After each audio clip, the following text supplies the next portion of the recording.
86 mètres. C'est profond. Trop profond. Sandra prend des risques, mais elle a voulu ce dangereux rendez-vous.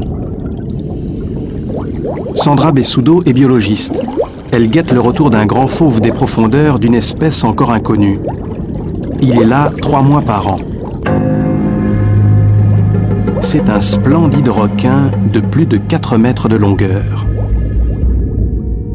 La première rencontre, et ça a été vraiment une surprise. J'ai eu peur parce que je ne l'attendais pas du tout. J'avais beaucoup d'adrénaline dans le corps. Je ne savais pas si fuir ou rester. C'était une très grande femelle, en plus elle était enceinte, donc on voyait un animal énorme. Quand j'ai vu qu'elle ne se montrait pas agressive, je suis restée, j'avais ma caméra, donc j'ai pu filmer pour la première fois. Après une longue préparation, Sandra lance aujourd'hui une aventure difficile, l'étude scientifique du requin. Elle a recruté un groupe de plongeurs d'élite capables de travailler à grande profondeur. Pendant 1 mois, les plongeurs vont observer le comportement du requin. L'objectif final, c'est de prélever un morceau de peau pour faire une analyse génétique, seul moyen de confirmer son identité. Identifier une nouvelle espèce est un enjeu scientifique important. Sandra dirige le parc national de Malpelo en Colombie. Grâce à ses travaux, elle espère obtenir des moyens supplémentaires pour son parc. L'île de Malpelo émerge du Pacifique à 600 km des côtes. Il est difficile d'y venir et encore plus difficile d'y rester. Le Maria Patricia est le seul bateau de plongée assez grand et solide pour séjourner 1 mois sur place. 1 mois, pas un jour de plus.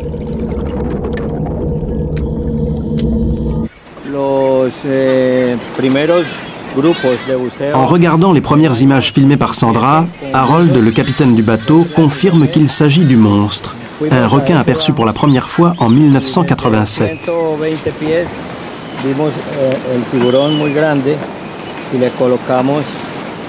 On l'a appelé le monstre parce que c'était vraiment un très grand requin. Il nageait à une grande profondeur. Cet endroit est donc devenu El Barro del Monstro, le territoire du monstre.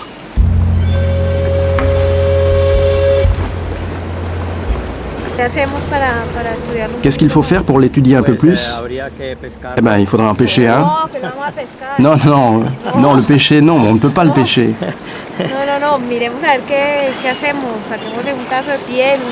Sandra défend avec énergie chaque requin de son parc.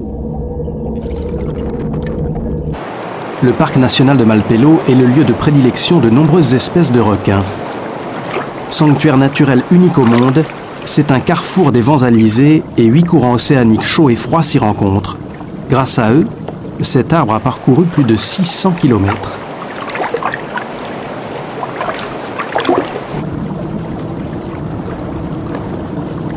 Une énorme quantité de larves et d'organismes vivants voyage au fil de ces courants.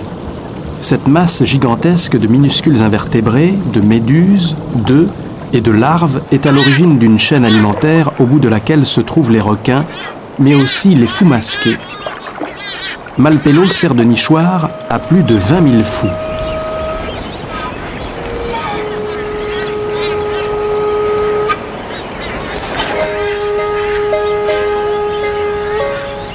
Les fonds marins sont étonnants, le paysage terrestre l'est tout autant. Haute de 400 mètres, l'île est un ancien volcan, un caillou de basalte de 4 km², cerné par des fosses abyssales de 4 000 mètres de profondeur. Tout autour s'étend la zone protégée dans un rayon de 6 000 marins. Malpelo sert de frontière maritime entre la Colombie et le Costa Rica.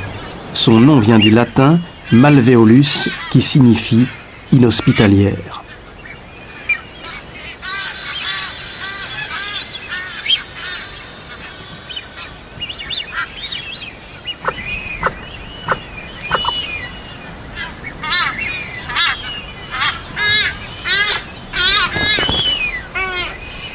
Loin de tout, chaque espèce a développé pour survivre des caractères endémiques que l'on ne trouve nulle part ailleurs.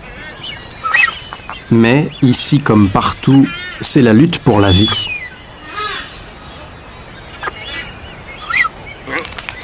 Pour se nourrir, le crabe terrestre pille le nid des fous.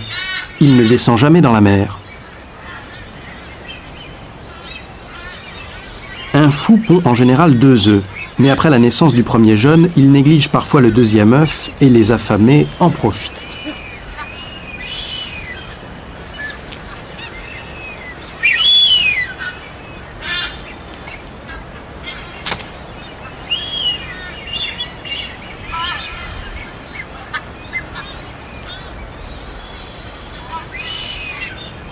Quand on tient un pareil trésor, il vaut mieux s'en gaver tout de suite avant l'arrivée du deuxième prédateur.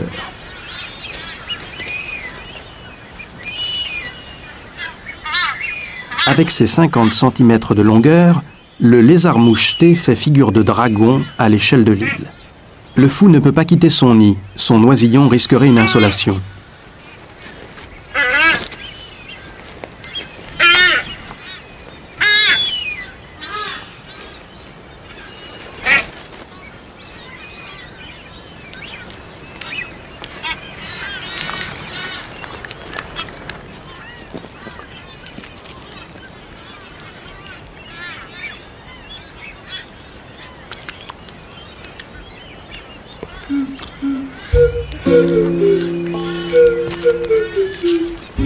Les crabes sont des nettoyeurs redoutables.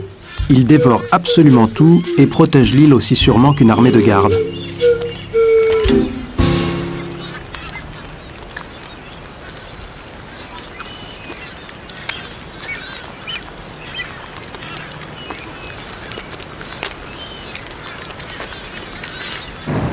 À bord du Maria Patricia, le grand jour est arrivé.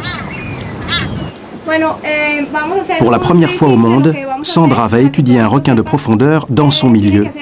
Jusqu'à présent, les études et les analyses génétiques sur les requins de profondeur ont toujours été réalisées sur des animaux morts. La profondeur et les courants marins sont beaucoup plus dangereux que le requin lui-même. Les plongeurs vont placer un dispositif d'accès sur le territoire du monstre.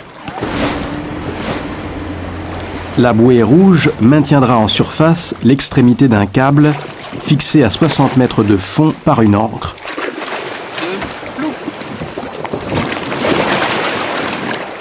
En s'accrochant au câble, les plongeurs ne seront pas emportés par le courant.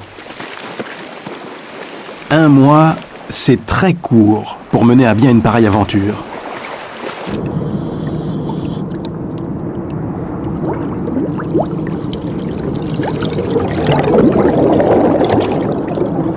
D'habitude, le requin est visible autour de 60 mètres de profondeur.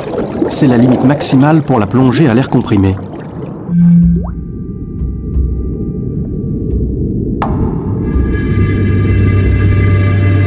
Ne le voyant pas à cette profondeur, les plongeurs décident d'aller plus bas. Ils prennent des risques, car au-delà de 60 mètres, ils sont menacés par la narcose. Assommés par la pression, ils peuvent sombrer dans un sommeil brutal et couler à pic.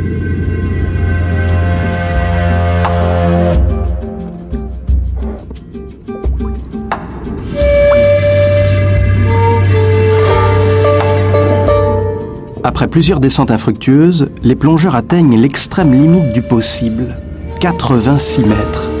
Au-delà, le risque serait trop important.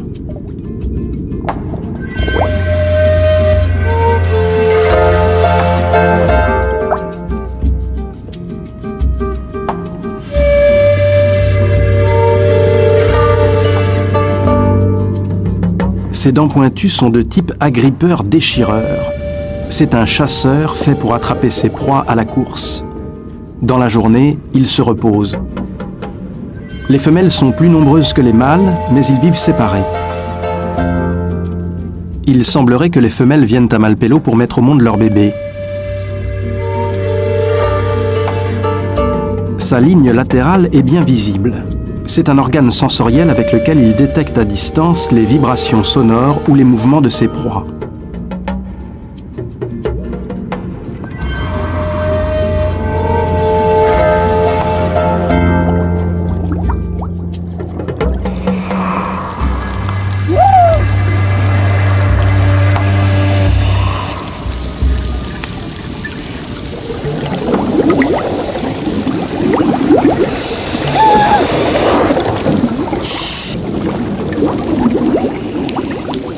Chaque rencontre avec le requin est un exploit sportif.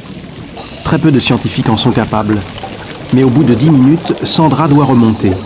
En plus du risque de narcose, elle doit conserver assez d'air pour rejoindre la surface.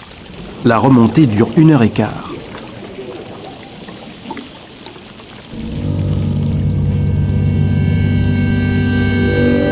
À 54 mètres, le paysage flotte. La température remonte brutalement de 16 degrés à 26 degrés. Sandra vient d'atteindre la thermocline, niveau où l'eau fraîche des profondeurs rencontre l'eau chaude de surface. La thermocline brouille l'image de cet étrange poisson chauve-souris. Il s'agit d'une espèce particulière à Malpelo, aux îles Galapagos et à Coco.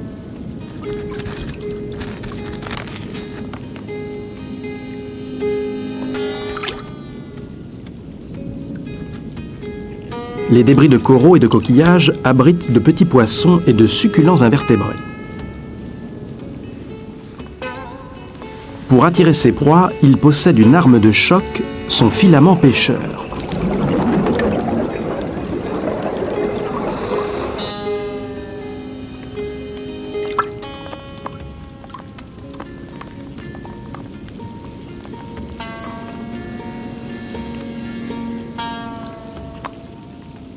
Le poisson chauve-souris n'est pas un solitaire. Lorsqu'on en rencontre un, le reste de la colonie n'est pas loin, mais il est rare de voir un groupe comme celui-là.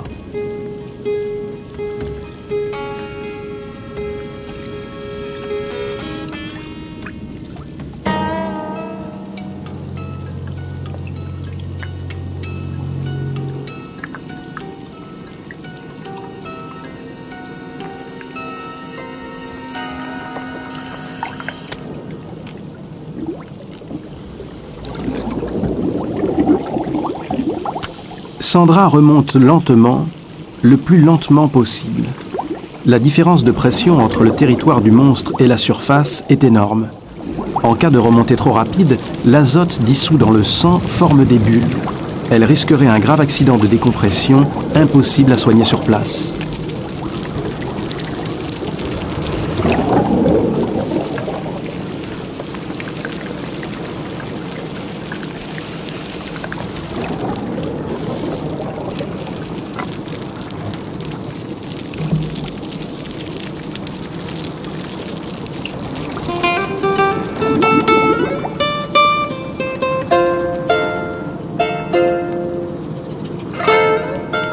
Après leur repas, un couple de poissons-anges engage une parade nuptiale.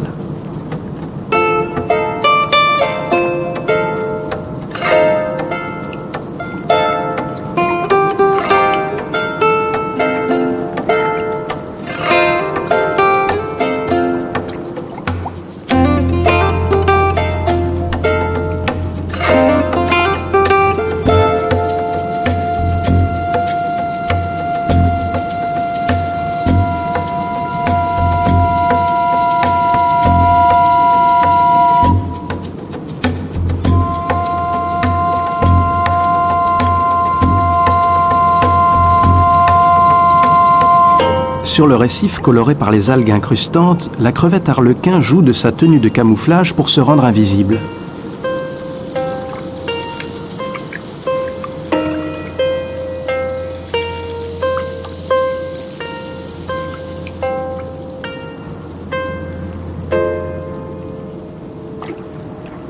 Au dernier palier, Sandra rencontre les poissons papillons. Ils guettent l'arrivée des requins marteaux pour se nourrir de leurs parasites.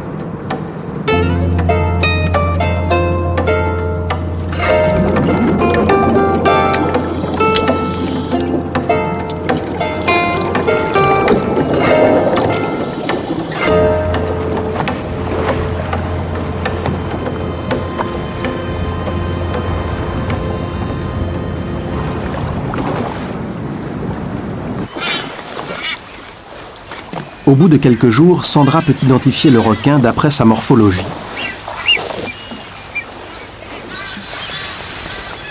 Biologiste à l'Université des Andes à Bogota, Susana Caballero sera chargée de faire son analyse génétique. Ça, c'est celui qui ressemble le plus. C'est le requin féroce, Odontaspis ferox. Le monstre serait donc un Odontaspis ferox. En français, requin féroce. Il n'a jamais été observé vivant, ce qui donne une valeur inestimable au travail de Sandra Bessudo. Le féroce descend d'une lignée vieille de 80 millions d'années. Il a été identifié pour la première fois en 1810, près de Nice, en France.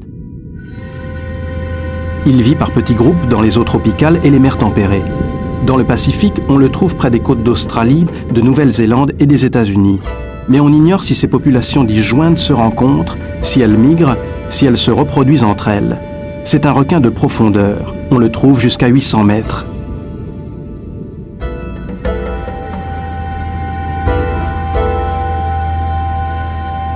Le requin de Malpelo pourrait constituer une population à part, ce qui justifierait des mesures de protection supplémentaires pour l'ensemble du parc national.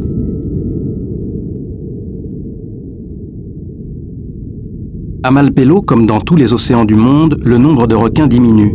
Ils sont souvent victimes de la pêche au filet. C'est le cas du requin marteau.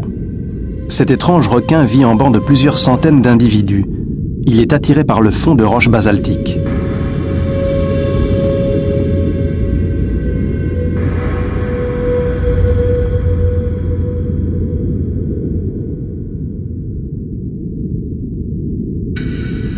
En Colombie, le marteau est pêché pour sa chair, mais surtout pour ses ailerons. Les ailerons de requin se négocient jusqu'à 500 € le kilo sur le marché international. On en fait du potage, très apprécié en Extrême-Orient.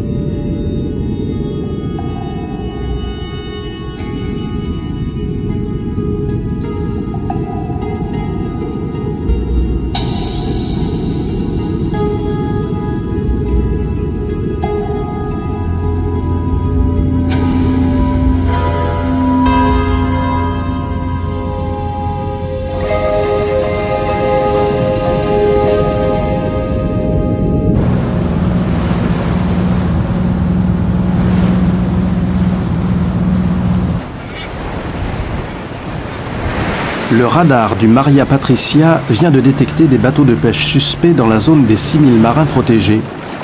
Ils ne répondent pas à la radio. Pour les identifier, Sandra gagne son observatoire habituel.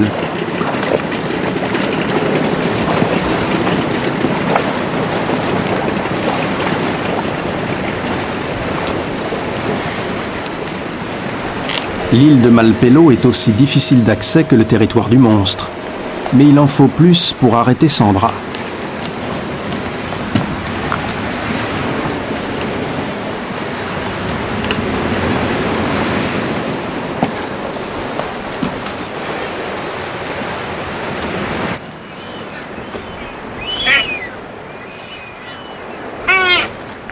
Elle doit ensuite escalader 250 mètres de falaise pour accéder à l'unique replat. Deux simples traits de peinture jaune délimitent le chemin. Les fous ont installé leur nid en plein milieu.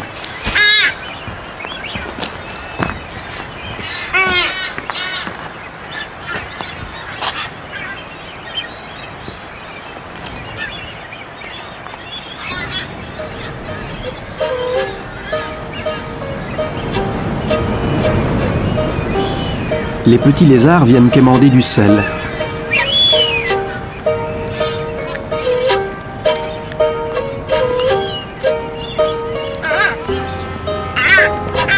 Sandra est décidée à se battre pour que le requin ne disparaisse pas avant même d'avoir été étudié. Les pays voisins de la Colombie, Équateur et Costa Rica, s'efforcent d'éloigner les pêcheurs de leurs réserves naturelles, les îles Galapagos et l'île Coco. Les pêcheurs pirates refluent vers Malpelo, protégés par la seule Sandra, qui ne dispose ni d'un garde, ni d'un bateau permanent pour les éloigner. Les chalutiers qui viennent pêcher, en plus c'est de la pêche illégale, c'est mon problème le plus important parce que contrôler non seulement la flotte de pêche colombienne, c'est déjà assez difficile, mais contrôler la flotte de pêche du monde entier, c'est encore plus difficile. J'ai beaucoup de bateaux coréens, beaucoup de bateaux équatoriens, beaucoup de bateaux japonais, des bateaux du Costa Rica, du Panama, et travailler avec leurs lois, c'est très difficile. Dès qu'ils savent que je suis là, ils partent. Il faut leur courir un peu derrière parce qu'ils se moquent beaucoup. Et en plus, ils se moquent beaucoup que c'est une femme qui les fait fuir, qui les fait partir. Ils sont très machos, donc ils n'acceptent pas que ce soit une femme qui fasse ça.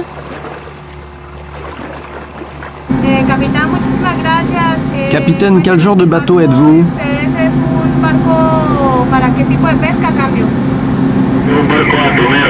Un bateau de pêche au thon.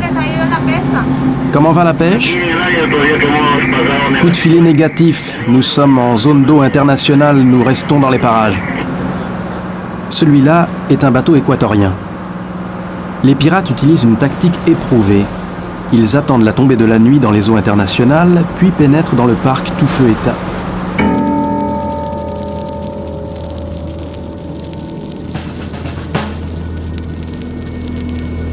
Quelques jours plus tard, en remontant du territoire du requin, Yves et Osvaldo, deux plongeurs de l'équipe, ont failli être pris dans des morceaux de filet à la dérive. Sandra inspecte la zone. Le constat est catastrophique. Filets cassés et restes de palangre prouvent que les pirates pêchent souvent par ici.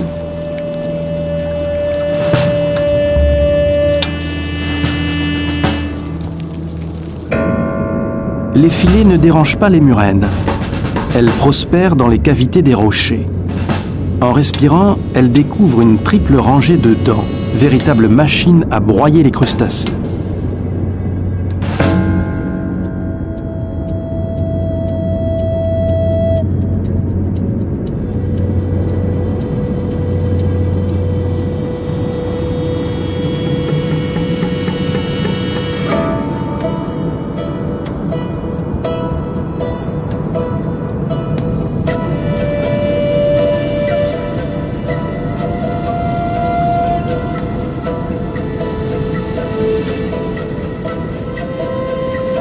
Les jours de tempête, les filets arrachent le corail sur lequel ils se sont accrochés.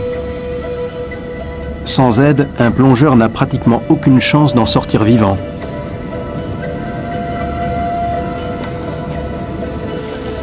Sandra enlève quelques lignes proches du territoire du requin. Le féroce serait parfois pêché à la palangre. Les captures doivent être accidentelles, mais c'est une belle prise. À sa maturité sexuelle, une femelle atteint 3,50 m et pèse plus de 300 kg. Les mâles sont un peu plus petits, 2,75 m. La chair du féroce est comestible, mais il est surtout recherché pour ses ailerons. Ses dents et ses mâchoires sont vendus comme trophées. L'huile de son foie est utilisée comme lubrifiant.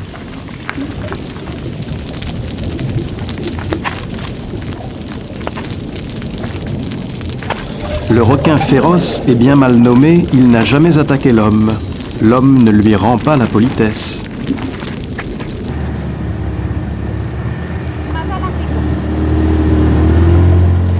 Les pêcheurs ont laissé d'autres traces de leur passage.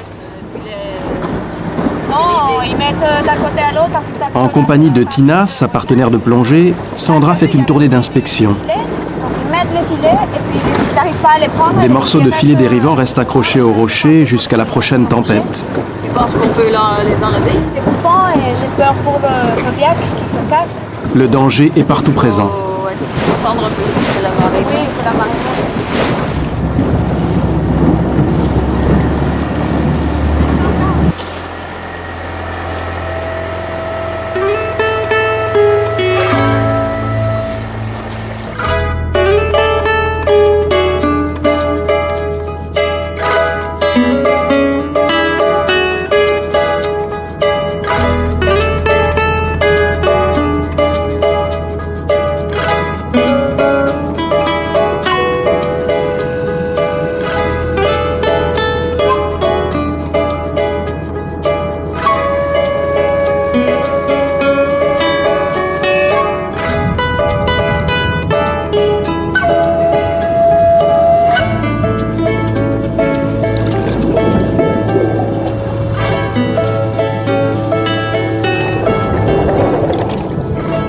Sandra n'est pas au bout de ses peines. Il y a eu une grosse surprise en arrivant là. On s'est retrouvé avec des lanchas équatoriennes. En remontant en surface, Sandra, Tina et Yves ont failli s'empêtrer dans une palangre, une ligne de pêche au thon. Comme le bateau précédent, ceux-là aussi sont équatoriens. Ils ne sont pas partis bien loin et guettent tranquillement le moment de jeter à nouveau leur ligne. Leur barque est l'annexe d'un gros bateau caché au large dans les eaux internationales. Les plongeurs ont saisi les lignes. Le matériel des pirates s'entasse sur le pont. Les hameçons sont d'une taille suffisante pour attraper des thons ou des requins.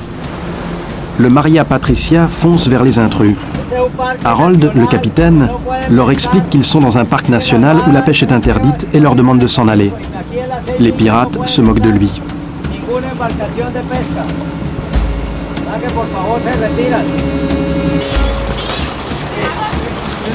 Le lendemain, une flottille équatorienne cerne le bateau de Sandra. À bord, on s'attend à une bataille navale. Il n'y a pas d'armes sur le Maria Patricia. La marine nationale colombienne, qui prête parfois assistance à Sandra, est loin.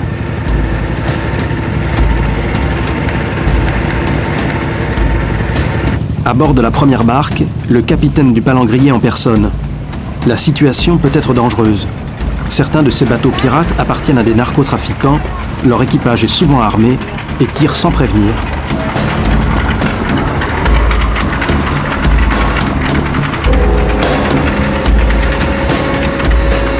Sandra ne connaît pas les intentions du capitaine.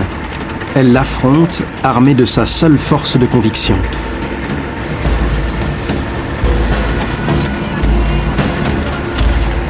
Le capitaine ne comprend pas. Il ne fait que son métier de pêcheur. Il veut récupérer ses lignes. Sandra lui explique que le parc national permet aux poissons de se reproduire en sécurité. Sinon le capitaine ne trouvera bientôt plus rien à pêcher. Et en plus, il risque de graves ennuis avec la justice.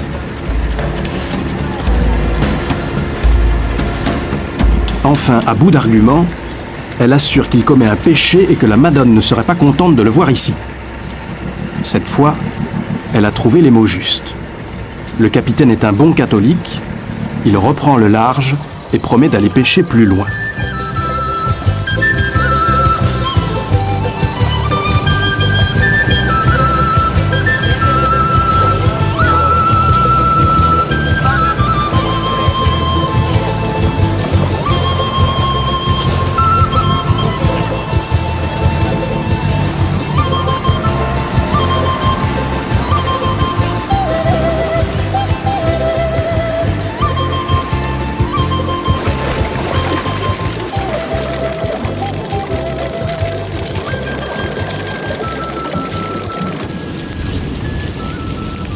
À cause des pirates, le programme scientifique vient de prendre une journée de retard.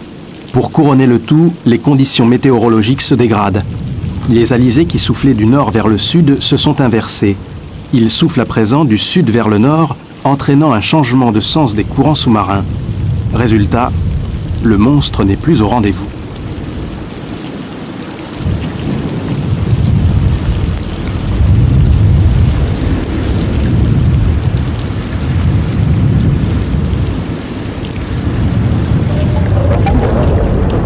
Sandra et Tina sont aspirées vers le fond par un courant.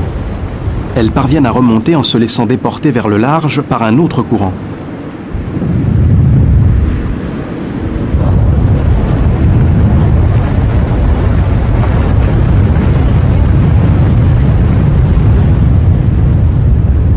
À 8 km de leur point d'immersion, Sandra et Tina sont cachées par la houle. Le marin du Zodiac les a perdus de vue. La nuit va bientôt tomber. Leur feu de Bengale leur sauve la vie.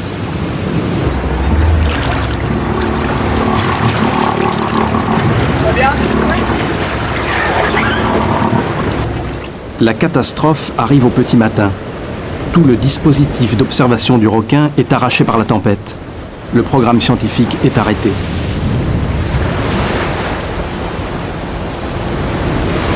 Le Maria Patricia a rompu ses amarres. La corde d'amarrage était complètement pourrie.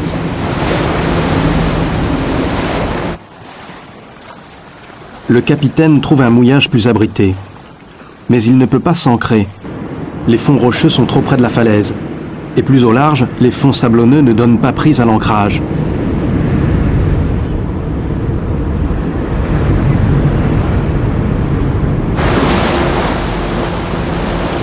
Le bateau erre autour de Malpelo à la recherche d'une zone de tranquillité introuvable.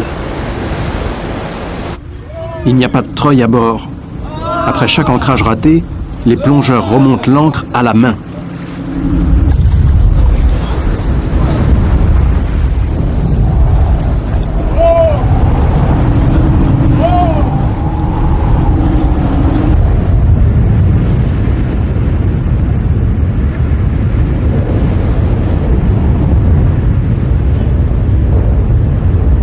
Le bateau revient au point de départ.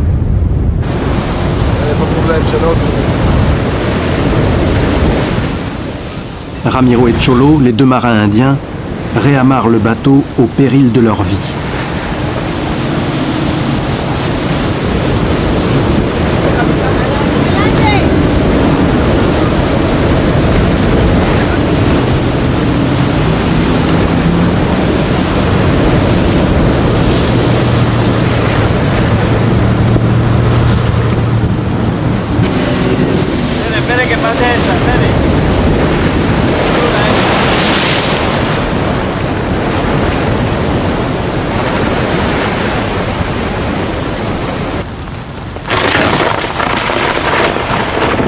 Pendant plusieurs jours, des conditions météorologiques effroyables empêchent toute poursuite du programme scientifique. Mais le pire reste encore à venir.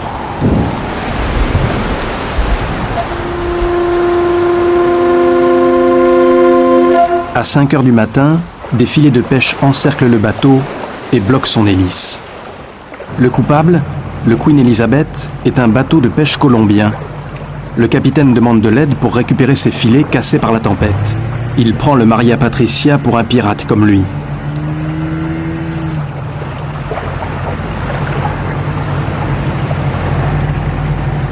Le capitaine prétend avoir mis ses filets à l'eau la veille à 18 h hors du parc. Vers 2 h du matin, en les relevant, le courant l'aurait embarqué malgré lui jusqu'à Malpelo. Sur le pont, c'est un carnage. Là, il y a des requins renards. Et là, c'est des requins marteaux. C'est les mêmes qu'on trouve, que l'on voit quand on plonge. Ceux-là sont des requins de profondeur. Ils remontent la nuit. C'est des requins très timides aussi. C'est des femelles. La plupart d'entre eux, c'est des requins femelles. Et la vuelta. Le capitaine n'a pas encore compris qu'il a pêché la directrice du parc. Normalement, je devrais confisquer la pêche, mais qu'est-ce que je vais faire avec la pêche? Où est-ce que je vais la mettre? Est-ce que je dois la jeter dans l'eau? C'est des gens pauvres qui vivent de la pêche. Donc, est-ce que c'est du gâchis? Jeter les requins et les animaux dans l'eau? On ne va pas remonter les poissons un par un quand même. Écoutez, nous attendons l'armée.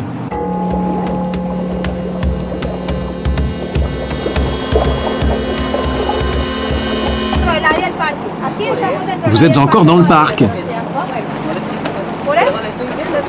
Si vous n'étiez pas entré ici, on n'en serait pas là.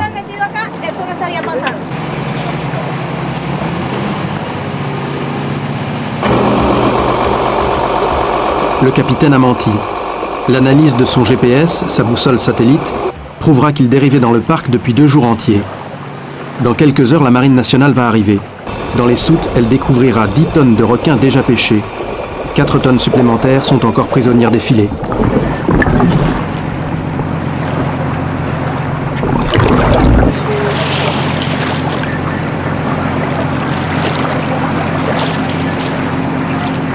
Aucun requin féroce n'a été pris, au grand soulagement de Sandra.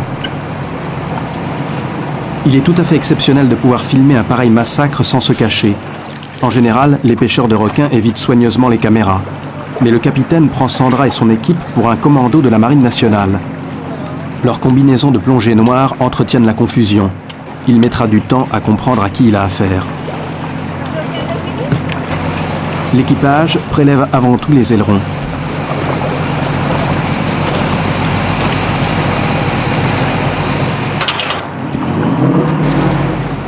Toute la journée, les pêcheurs remontent les filets. Les requins marteaux et les requins soyeux sont les principales victimes.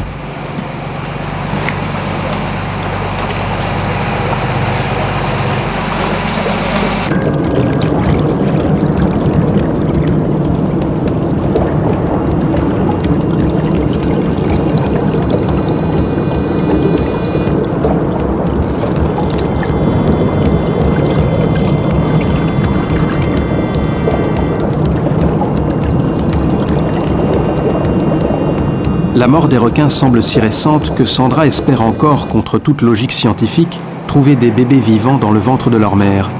Mais même dans ce cas, les bébés n'auraient aucune chance de survivre une fois remis à l'eau.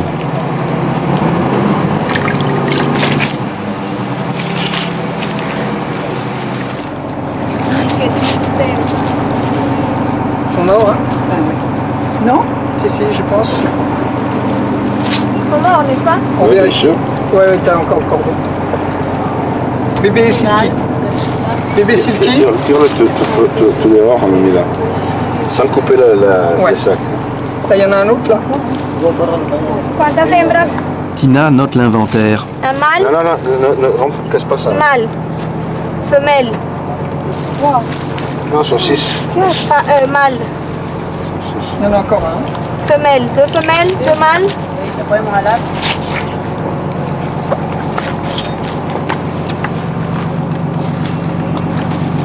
Un autre mâle, trois mâles. Oui, chaque fois. Trois mâles, trois femelles. À la fin de la journée, 102 jeunes et femelles s'entassent sur le pont. Aucun bébé n'a survécu. Celui-là, c'est une forme de cannibalisme intra-terrain. Ah oui, d'accord. Il y a seulement 2 qui naissent. Ces requins sont vivipares. Le massacre des mères détruit aussi la génération suivante. Ainsi disparaît une espèce.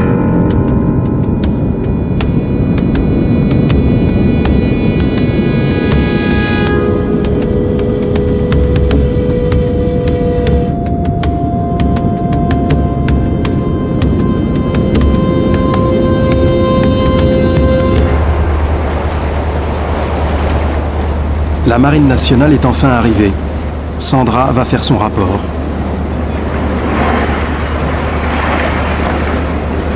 La marine colombienne applique la loi avec rigueur.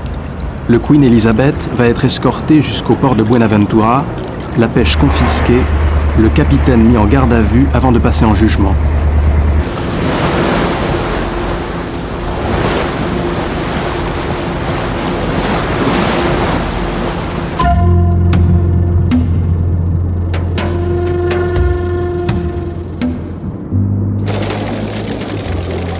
La tempête et les pirates ont fait perdre beaucoup de temps.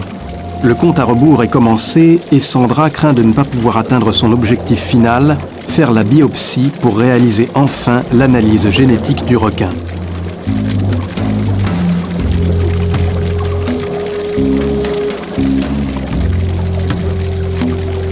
Le féroce n'est pas revenu sur son territoire. Apparemment, le courant du Nord ne lui convient pas. Il provoque un enfoncement anormal à cette saison de la couche d'eau froide où il vit d'habitude. Pour le retrouver, Sandra explore inlassablement les zones les plus profondes à proximité de tous les sites où il a été aperçu.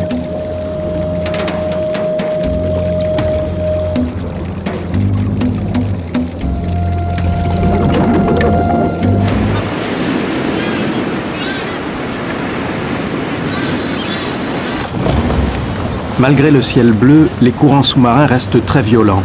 Après 2, parfois 3 descentes par jour, les plongeurs sont épuisés et le requin reste invisible.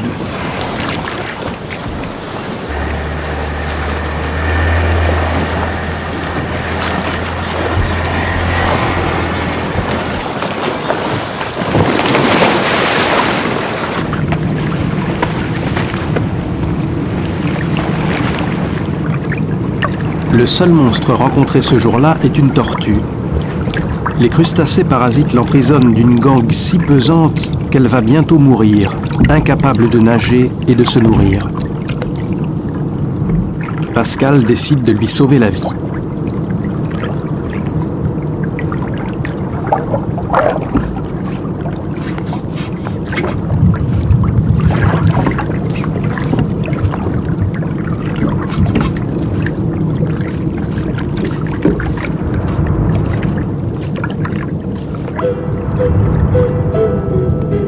Tous les animaux marins sont la proie des parasites.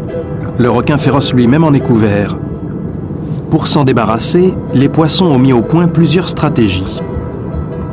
Les carangues arc-en-ciel se frottent vigoureusement contre le rocher. D'autres se font déparasiter par les poissons papillons.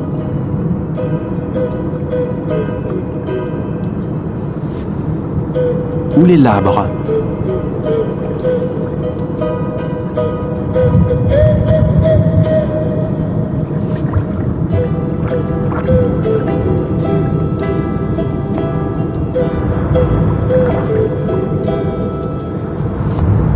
Les cérioles ont choisi la technique du bain de sable. La tortue verte sert de pierre ponce au carangue arc-en-ciel.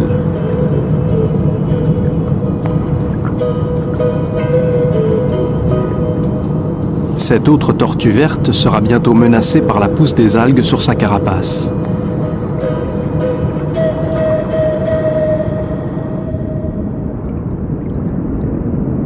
Les jours passent, Sandra désespère, le requin reste introuvable.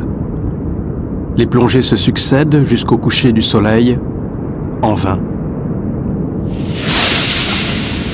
Pour beaucoup d'espèces, le crépuscule est le moment de la reproduction. En prélude aux nuits sans lune, les parentias se rassemblent par centaines. Les femelles émettent des nuages d'œufs qui sont immédiatement fécondés par les mâles.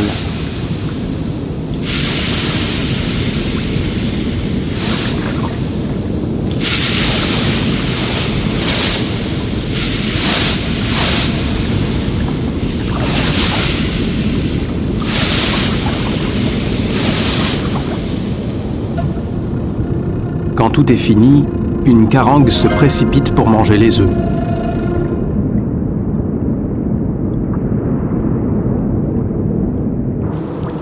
Au crépuscule, les mérous prennent eux aussi le chemin de la reproduction.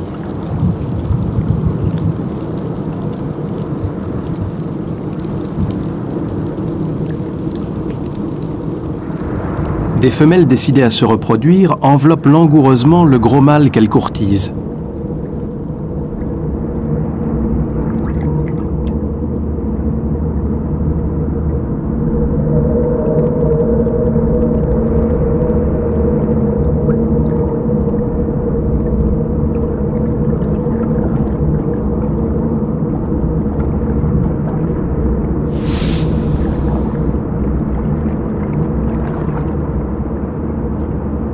Dans les profondeurs, les prédateurs nocturnes guettent l'instant de la chasse.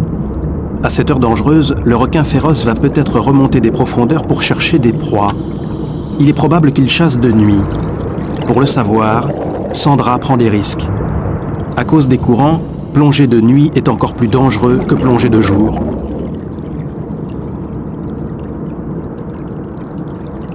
Les mérous s'accouplent enfin. Il fait nuit noire.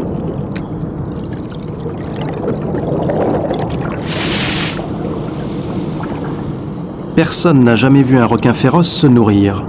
D'après sa dentition, il mangerait des poissons osseux relativement petits, des calmars, des crustacés. Des proies abondantes au pied de la falaise comme en profondeur.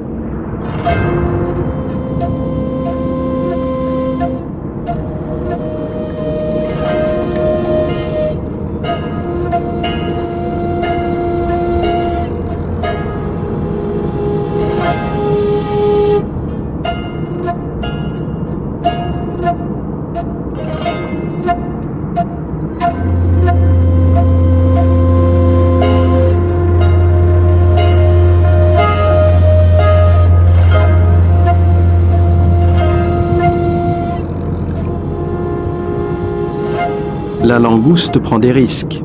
S'il passe par là, le féroce ne fera d'elle qu'une demi-bouchée. Mais il n'a peut-être pas faim, car il reste invisible.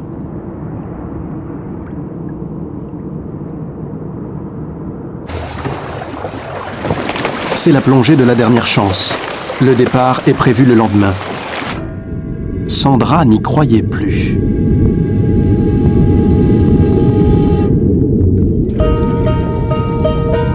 Ce jour-là, les alizés se sont remis à souffler dans la bonne direction.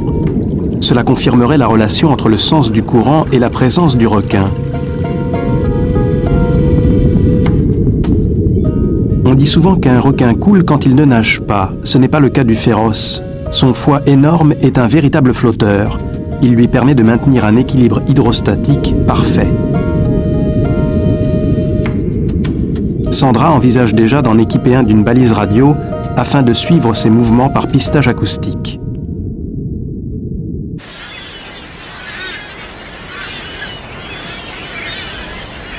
Le mois prévu pour l'expérience s'achève. À bord du Maria Patricia, il n'y a plus d'eau, plus de vivres, le carburant est à peine suffisant pour rentrer au port, il n'y a plus de temps à perdre pour réaliser le prélèvement. Sandra va utiliser un simple fusil de pêche sous-marine à élastique. La flèche a été remplacée par une pointe creuse mise au point par Osvaldo. L'extrémité coupante découpera un morceau de peau. Je pense que ça va marcher très bien.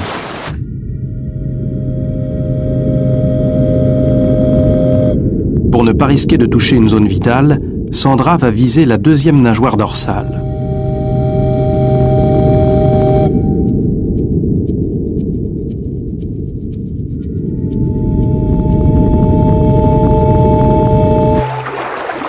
C'est le dernier jour.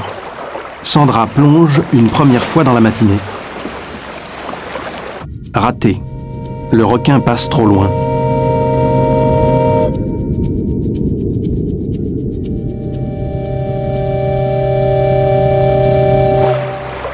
« 16 heures. Dernière plongée, dernière chance.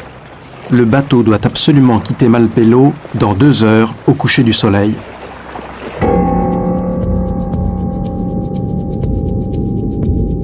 Cette fois, il est bien là, mais à 90 mètres de profondeur. Pour la plongeuse, le risque est énorme. Pourtant, Sandra n'hésite pas. En principe, aucun requin féroce n'a jamais attaqué l'homme. À cette profondeur, il n'en a pas souvent l'occasion. Mais Sandra se demande comment il va réagir.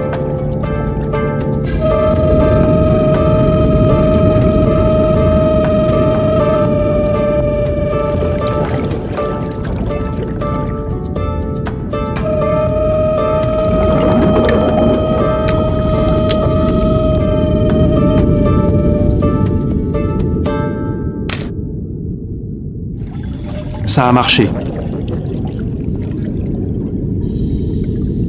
La biologiste vérifie qu'un échantillon de peau est coincé dans la pointe. C'est la toute première fois qu'un prélèvement biologique est réalisé sur un féroce vivant dans son milieu naturel.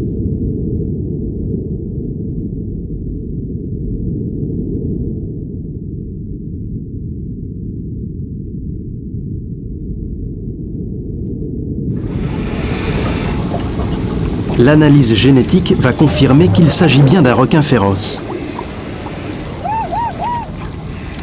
Malgré son isolement, le requin de Malpelo appartient bien à la même espèce que les autres féroces du Pacifique.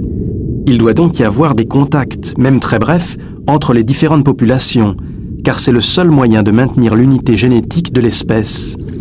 Mais il faudra d'autres analyses sur d'autres populations pour savoir comment s'organisent ces contacts.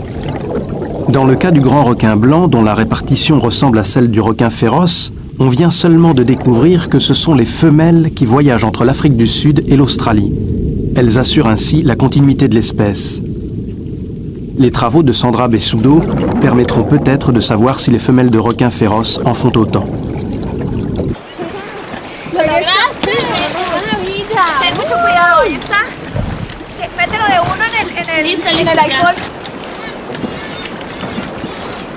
Susana s'empresse de mettre en sécurité le précieux prélèvement. De retour à Bogota, elle l'analysera dans son laboratoire.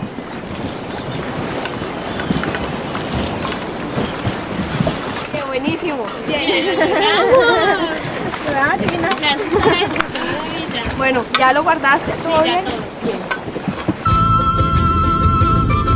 À présent, Sandra veut obtenir du gouvernement colombien que la zone protégée autour de Malpelo soit doublée et portée à 12 000 marins au lieu de 6. Pour faire en sorte que le requin inconnu ne devienne pas bientôt un requin disparu.